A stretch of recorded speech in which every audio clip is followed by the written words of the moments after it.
అమరవీరులకు జోహార్ జోహార్ జోహార్ విప్లవకారులకు జోహార్ జోహార్ జై గద్దరన్న జై జై గద్దరన్న జై జై తెలంగాణ జై తెలంగాణ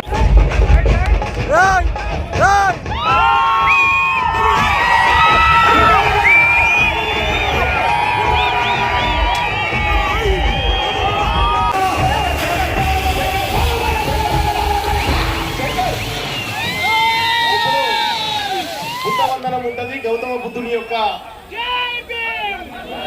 గద్దరన్న చివరి పాట కొంచెం బాగా చేయండి.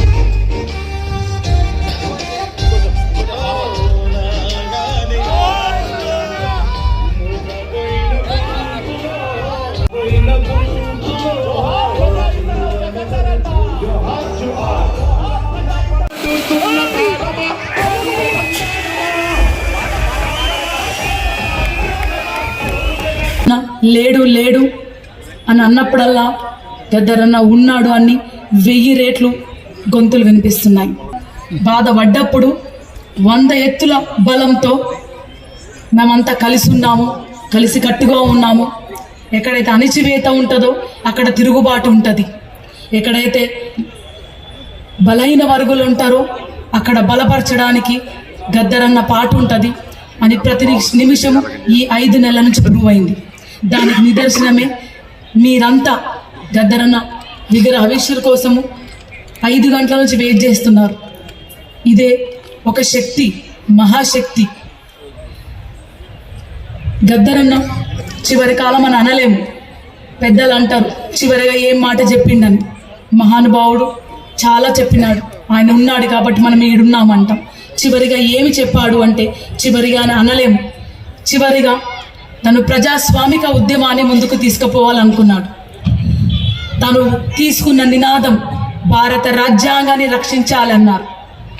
తను తీసుకున్న నినాదం ఓటు హక్కుతో మన ప్రజాస్వామ్యాన్ని గెలిపించుకుందామన్నారు. దానికి నిదర్శనంగా దొరల పెత్తనాన్ని ఒక తెలంగాణనే కాదు యావత్ భారతదేశంలో వివిధ వర్గాల ప్రజలను సంఘటిత చేసి ఆ సంఘటిత శక్తి ద్వారా వాళ్ళ సమస్యల పరిష్కారం కోసం, సమాజ నిర్మాణం కోసం తపన పడ్డ వ్యక్తి. అట్టడుగు స్థాయి నుంచి వచ్చి లాఠీ దెబ్బలు, బుల్లెట్ తూటాలు శరీరంలో ఉండి కూడా ఎన్ని ఇబ్బందులు పెట్టినా, ఎన్ని కష్టాలు పెట్టినా లక్ష్య సాధన కోసం అకుంఠిత దీక్షతో చివరి రక్తపొట్టు దాకా పోరాటం చేసినటువంటి ఒక మహనీయుడు, గొప్ప వ్యక్తి. మరి ఇంత మహానుభావుని, ఇంత గొప్ప వ్యక్తిని తెలంగాణ రాష్ట్రం రావడానికి కూడా ప్రధాన కారకులు గద్దర్ గారు. ఒక వ్యక్తితో కాంది, ఒక శక్తితో అవుతుంది. ఆ శక్తిని కూడగట్టింది సమాజాన్ని సంఘటితం చేసి, ఆ సంఘటిత శక్తి ద్వారానే యావత్ తెలంగాణ సమాజాన్ని కూడా ఒకటి చేసి ఉద్యమాన్ని ఉరుతొలించినటువంటి వ్యక్తి గద్దరన్న గారు. మరి అటువంటి వ్యక్తి మన మధ్య లేకపోవడం దురదృష్టకరం. కానీ ఆయన రాష్ట్ర ప్రభుత్వం ద్వారా ఉమ్మడి రాష్ట్రంలో నంది అవార్డు ఇచ్చే కార్యక్రమాన్ని గద్దరన్న గారి పేరు మీద ఇవ్వాలన్నటువంటి ఆలోచన, కానీ ఇవన్నీ మా ప్రభుత్వ ఆలోచనలు ఉన్నాయి.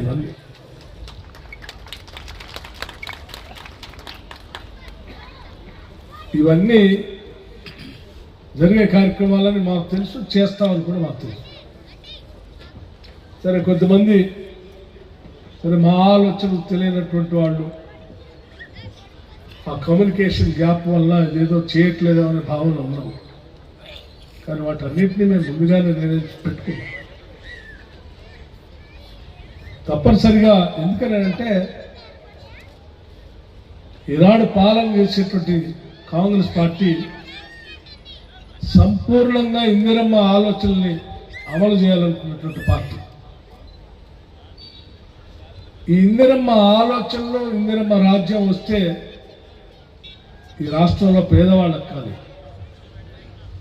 లేకపోతే తాడితులు, పీడితులు, బహుజనులు అందరికి కూడా న్యాయం జరుగుతుందని ఆలోచించి గద్దరన్న గారు కూడా మా అందరినీ ప్రోత్సహించి ఇందిరమ్మ రాజ్యం తీసుకొని రావటం కోసం ఈ సభ చూస్తుంటే 1987 సంవత్సరంలో మేము యూనివర్సిటీలకు వచ్చినప్పుడు మరి గద్దరన్న గారి మీటింగులు పెద్ద ఎత్తున నిజాం కాలేజీలో జరిగేవి.